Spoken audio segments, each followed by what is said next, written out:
When Sandra and Alex disembarked from the Boeing 737, they had to brave the damp, cold April wind.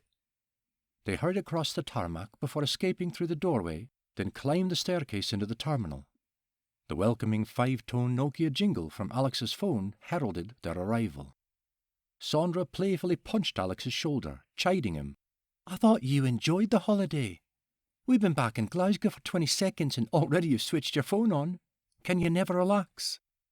Although it was only a short break, I can honestly say that was the best holiday I've ever had.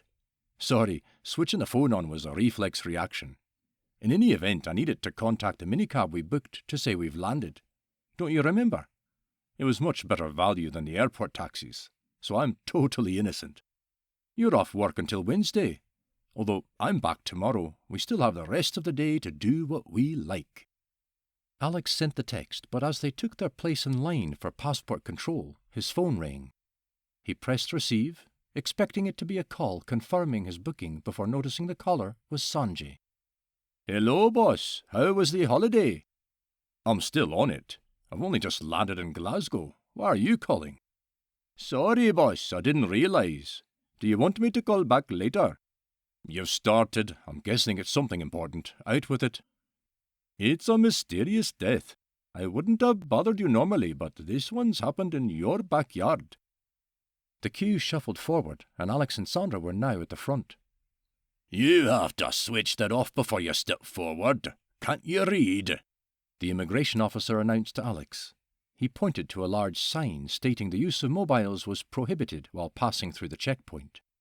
In response, Alex opened his wallet, showing his warrant card displaying DCI Alex Warren, and replied, "Police business." "I don't give a stuff," the border guard said. "You have no jurisdiction here." "I'll get back to you in a minute, Sanjay. I have a man with a small problem here. Or maybe it should be a small man with a problem." Alex ended the call and placed his phone in his pocket.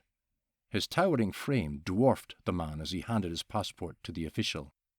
The border guard took his time scanning, then carefully examining it before returning it to Alex with a curt nod and a whispered, "Thank you, sir. Have a nice day." Stepping past the desk, Alex was approached by one of the airport police who'd recognised him.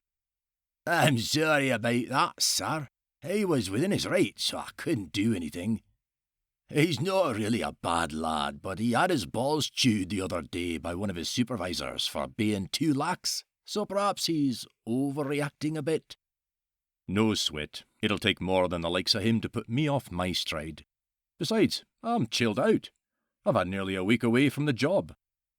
Sandra raised her eyebrows, clearly amused. Although she realised Alex's statement had been meant in earnest, she observed the falseness of his words.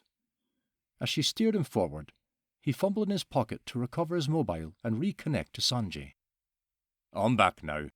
You were saying something about it being in my backyard, and precisely what did you mean by mysterious?" "Well, we can't completely rule out an accident, but personally I think it most unlikely. The victim was stabbed through the heart," Sanjay stated. "As for the location, it took place on the stage of the main hall at Eastfarm School." "Oh my God, that's my kid's school. Was it one of the pupils? What age was the victim? How did it happen?" There was a distinct note of panic in Alex's voice, any residual trace of being chilled out after his holiday totally disappeared. Sandra stopped walking and instead directed Alex towards a quiet corner of the baggage reclaim area, a deep frown now furrowing her brow. "Relax, boss. It had nothing to do with the kids or the school for that matter, other than the venue," Sanjay reassured. "The stage had been loaned out to a local community group to rehearse a play." Alex raised his hand to indicate to Sandra not to worry. "Okay, who was the victim? Was he from a local Amdram group?" "Not quite, sir. To start with, he's a she, and it wasn't an acting group, it was the local writing group. It's quite bizarre, really." "I'm a bit confused here, Sanjay. I want you to go back to the beginning and tell me what's happened." "Yes, sorry, boss. It is a bit mixed up, and it's getting more so the deeper we dig. We were called to the school earlier this afternoon. A woman is dead as a result of being stabbed through the heart.